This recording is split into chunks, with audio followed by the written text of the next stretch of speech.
Hi sailors! Welcome to today's completely ordinary and not at all special episode of TarTV. I'm Braden. And I'm E. Let's kick things off with a few quick announcements before we dive into episode 11. First up tomorrow, April 2nd, is the introduction of Culinary's much anticipated Taste of Harbor from 5 to 8 p.m. Swing by and treat yourself to a delicious chef-crafted dishes made by our very own classmates. You don't want to miss it. Heads up, this Thursday and Friday we're on modified schedule. Get ready, sailors. Spring break is almost here. Enjoy a full week of chill vibes, no school, and hopefully zero homework. All right, the announcements are out of the way. Let's roll into today's lineup. Coming up next, we got a special interview with Mr. Hahn, hosted by none other than Mr. Lee. Let's check it out. This right here is Mr. Hahn being interviewed by Mr. Lee. Although, Mr. Hahn doesn't know this. He thinks Lee's a fisherman. Let's see what antics they get up to. Well, hello there, Mr. Hahn. Could you start us off by telling us a little bit about your fishing club? So we meet once a month, and usually most meetings consist of us just kind of talking about fishing and kind of going over the different kind of skills that it takes in regards to what you need to learn if you want to get started. If you're an expert, good places to go and find the fish around here. In the earlier meetings, Andrews would kind of walk through, he's the club president, he'd kind of start teaching kids about the different fish they can catch around here and what the sizes, limits are and things like that. So it's a cool group because it's a combination of guys that do a lot of fishing as well as some people that just want to learn, so maybe they can go out and do it on their own.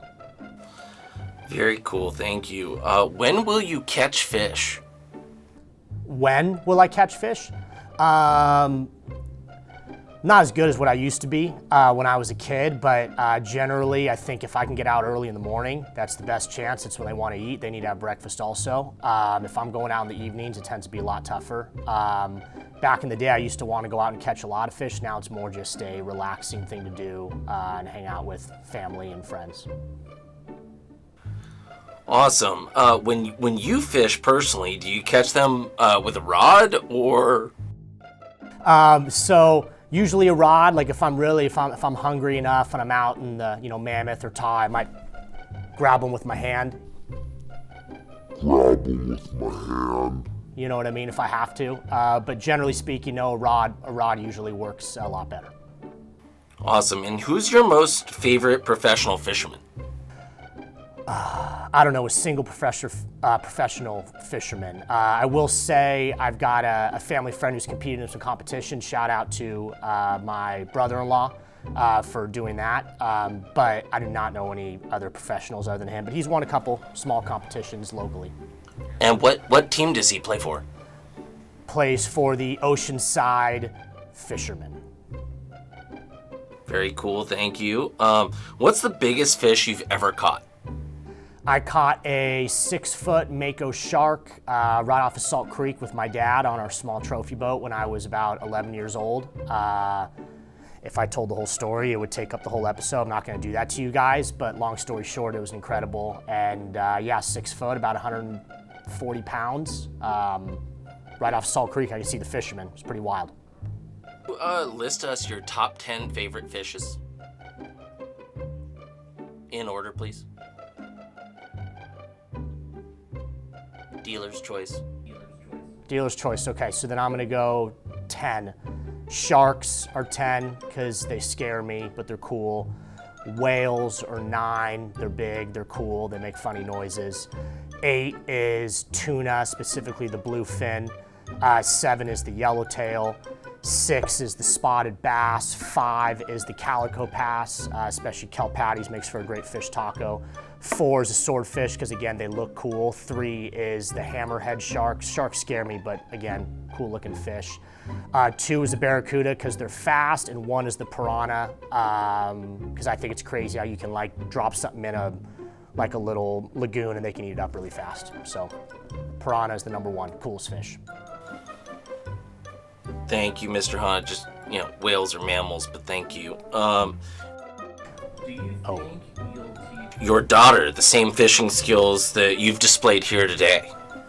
So, yeah, I will. More importantly, she's going to be putting by 3 years old, so that ideally she's on the LPGA tour and I can be changing the world in the classroom, but retiring early because she's going to make a lot of money. That's the plan. So are we interested in who your interviewer was?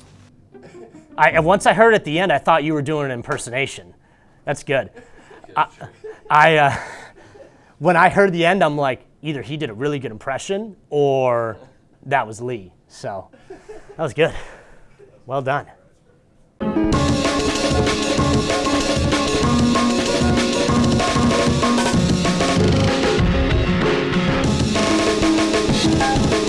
E, be honest. How much actual history do you know about our city? Well, I mean, we live by the beach. That counts, right? Sure. What else? Palm trees, tacos. Exactly. So maybe it's time we both level up a little. Let's take a look at our origins of Newport and hear from some local experts about the place we call home. This is our city, Newport Beach. Unless you live in Costa Mesa, then tough luck, I guess. The city I'm literally standing in right now. And this is the story of how it went from a desolate wasteland like this to another desolate wasteland like this. And I'll be asking questions. Why do they call it Newport? It wasn't a new port, was it? To local historians and other wise nerds, this is Cunk on Harbor. When Mexico gained its independence from Spain, California was mainly owned by ranchers. A very wealthy rancher by the name of Sepulveda owned the land of which is now Newport Beach. What caused such a high demand for ranch in California in the 20s? The ranches were very important for the development of California. They were given to individuals to raise cattle and horses, which was really important. We had a lot of people coming from back east across the plains to California. You also had the gold rush, and so those people needed to eat. So you had to have cattle, and they needed transportation, and they needed horses for farming. So the ranches were very, very important. After the Mexican-American War, many ranchers were forced to flee, leaving Sepulveda to sell his ranch elsewhere. Newport Beach was bought by a pack of Jameses, James Irvine and James McFadden. The development of Newport Beach led to trolleys in 1905 and the Balboa Ferry in 1922, with Joe Beek taking cars across the bay on his boat, Joker. With a boat named Joker, was anyone worried of the possibilities of a clown-themed terrorist attack? No, the boat was built by Joe Beek, so he was essentially naming it after himself. But people were very happy to have the convenience of a ferry that could take them to the island, so they didn't have to rent a boat or travel all the way off the peninsula to what is now Jamboree to come at the island from the other side. And it was great for people coming down in the red car from Pasadena or other cities to be able to so easily go over to the island and not just experience the peninsula. The Joker wasn't the only villain terrorizing Newport Beach. Woodrow Wilson, back discussing how the man passed prohibition in an attempt to murder everyone of dehydration and become king of America. Despite this, people persisted. Heroes like the Italian mob smuggled in drinks to save the people of Newport, namely Tony Cornero, known locally as the Admiral, which is weird because he never served in the military. Cornero smuggled in drinks on speedboats to the Green Dragon soda fountain, where it was distributed from there to hotels, pharmacies, and gambling parlors. Was the mob ever awarded some kind of medal for providing such humanitarian aid? Well, I suppose it was positive what they did in that it brought business to Balboa. People knew that they could come down and go to the Beaker's Pharmacy right on the boardwalk and get 2 ounces of pure grain alcohol, and then walk around the corner to the Green Dragon and get a fruit juice or something to mix it so they'd have a mixed drink. But it also was negative in that there was a jail actually in Balboa at that time, and it would fill up on Fridays and Saturday nights with people who were drunk and disorderly, to the point where they had to use the fire department for overflow of people who had been arrested. Wow, what a travesty. Cornero continued his passion for humanitarian aid and fought prohibition until someone finally realized Wilson's evil plan and legalized drinking once again. He died doing what he loved, drinking in a casino at whom he owed money to. Conspiracy theories spread and said that his drink was poisoned. My money is on Woodrow. Little did Newport know it was about to face its greatest enemy yet, Boy Scouts. Next time on Cunk on Harbor, we'll discuss tourism and how celebrities make everything so much worse, and justify an $18 burger.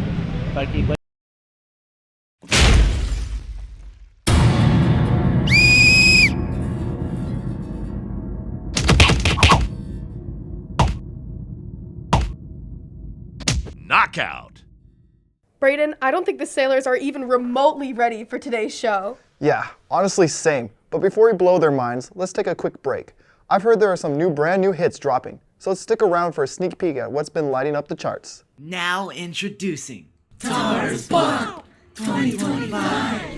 I can feel your lyrical performances from Barajas. The way I got my pen and my eraser, I would share it, but today I'm yelling, Tar don't kill my vibe, Tar don't kill my vibe, Tar don't kill my vibe, Tar don't kill my vibe. Look inside of my soul and you can find grades and maybe get rich. Look inside of your slides and you can see homework never exists. Old Harbor hits with slang. Not just any learning, you know I need someone. When I was younger, so much younger than today, I never needed anybody's help in any way. Pop duets with Reinberger and Acevedo. You said that you could let work show, and I wouldn't catch you hung up on a unit that you used to know. But you didn't have to write me off, make out like it never happened and that we were nothing. And as a bonus, Bolton sings the classics. Fly me to the moon, let me play among the stars, let me see what spring is like on a Jupiter and Mars. In other words, hold my hand. Enjoy the 2025 edition of Tars Bop now. Pre-purchased with the number on screen. Callers may find out the product does not exist.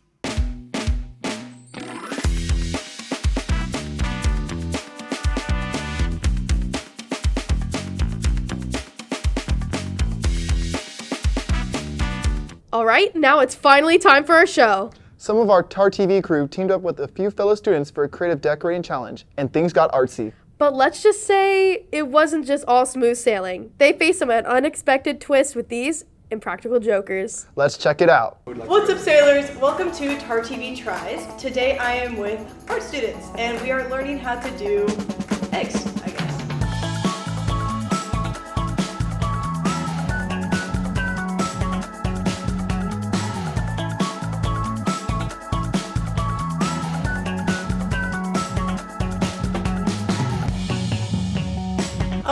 Let's get started. So, alright, what's up, guys? We are in the control room, so we can see them. They don't know that we're here. We are gonna be prompting Sophie on things to do that she probably doesn't want to do. yeah, everyone pick out an egg. I see you guys already started. Let's everyone get a fresh egg. I'm gonna grab some. Connor. Good. So you are the leader of the Punk and Metal Club, right? Oh yeah. Do you think that influences your artistic abilities and choices? Somewhat, yeah. Because like I do have a more spookier side to my art, but like most of the time. Just jump scare him. Just jump scare him. Like it is spooky. Oh, he just stopped. Oh no. Oh no. Alright, start to like act like you're copying off of Jude's egg. Like you're copying off his homework.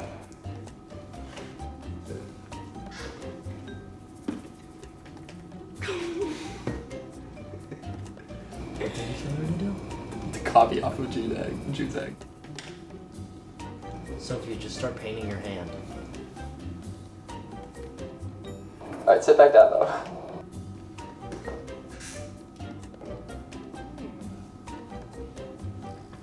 Ask 2 more serious questions and then start to take your shoes off afterwards. And put them on the table. I'm trying to get it down to like 50. So what is everyone's like favorite project that they've ever worked on? Like all the years that we've ever been in school, or just like nowadays? Or nowadays, whatever. Just anything that you really enjoyed making. Something I really enjoyed making was it was kind of like it's not really like a wind chime, but like it was something you would put in the wind. I made it in wood shop back in middle school. It was like a cool thing that we did there. Like I would cut out like individual pieces and we would like put a rod in the middle so that they all stay together and just put it like I think put it outside when it was windy. It would all spin around, you know. Yeah. What about you? Alright, Sophie. You know what time it is. Let's eat some peanut butter. What is it, rigid slab unit that we're doing currently in ceramics? Can someone pass me the green paint? Yes. Yeah. Connor, have you ever made an album cover? An album cover? Yeah. I've done like my interpretations of album covers. And I just keep on eating until they say something. Came in and lifted me out of the corn cold? Yeah, it was the corn cold. Sophie, it's okay. Just like straight into your mouth. Yeah, make it obvious. And then off it. No. That's crazy. That's autistic. Yeah. Now straighten You your back. guys,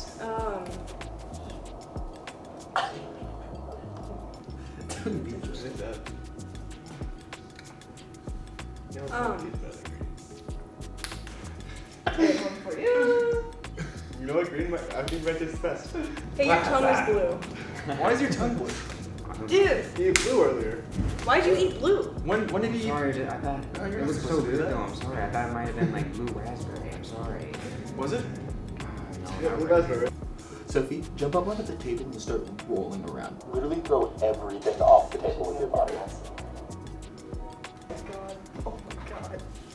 Blasphemy. You have an excuse. Whoa. Whoa! Dude, why'd you do that? My bad. Why are you doing that? I made this just for you. Oh, my bad. My name is Sophie. This was Impractical Jokers. Yeah, you guys got pranked. What?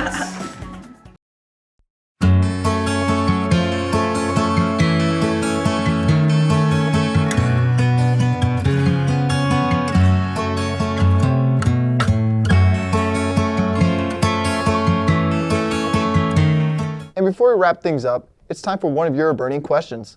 This week at Fork Over Newport asks, what if you can create your own Taste of Newport Harbor booth?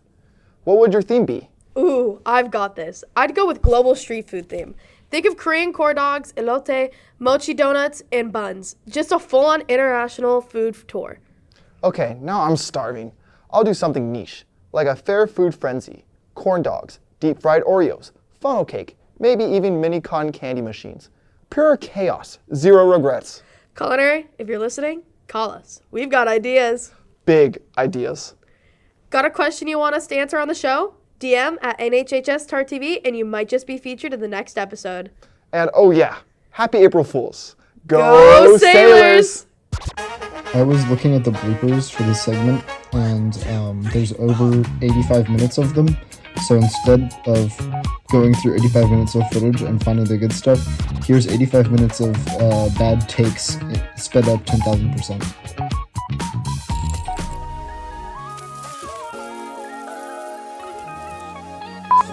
Fire. I was really hesitant on getting on top of the table because my hands. Yeah, you got a little bit on your hands. Yeah, and then I noticed it was probably all over me already. Why are you on the table, Connor? Oh, I'm Great. sorry. I can't control myself. I can't believe you.